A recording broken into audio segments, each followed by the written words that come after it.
فتاوی رضویہ میں ہمیں دو طرح کے کلمات نظر آتے ہیں، قلتو اور اقول۔ یہ دونوں عربی کلمات ہیں اور دونوں ورب ہیں۔ قلتو یہ ماضی کا واحد متکلم کا صیغہ ہے اور اقول فعل مضارع کا واحد متکلم کا صیغہ ہے۔ قلتو کا مطلب ہوتا ہے، اس کا معنی ہوتا ہے میں نے کہا، اور اقول کا مطلب ہے میں کہتا ہوں۔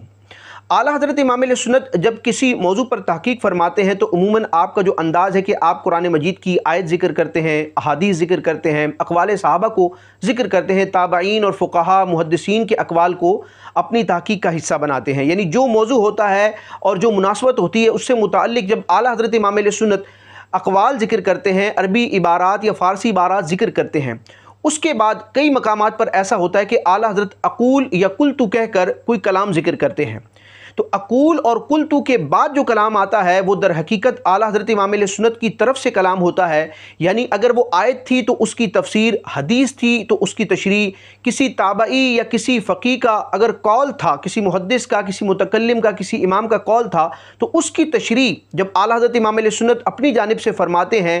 فقہی بصیرت اور علمی مہارت کے نتیجے میں، تو عام طور پر اعلیٰ حضرت امام اہل سنت اپنے کلام سے پہلے قلتو اور اقول کے کلمات ذکر فرماتے ہیں۔ تو فتاوی رضویہ شریف میں یا اعلیٰ حضرت کے فتاوی جات میں، کتب میں جہاں بھی قلتو یا اقول کا لفظ آتا ہے تو عام طور پر وہاں اعلیٰ حضرت امام اہل سنت اپنی مراد واضح فرماتے ہیں۔ اور اعلیٰ حضرت امام اہل سنت کی تحقیقات کا اصل رنگ بھی ہمیں انہی مقامات پر نظر آتا ہے کہ جب اعلیٰ حضرت کی کسی مسئلے پر دلائل کو ذکر کرنے کے بعد ایک اپنی رائے قائم کرتے ہیں، اور آپ کی جو رائے ہوتی ہے وہ یقیناً قرآن و حدیث اور نصوص شرعیہ سے تائید یافتہ ہوتی ہے۔ یعنی کہ اعلیٰ حضرت امام اہل سنت نے اس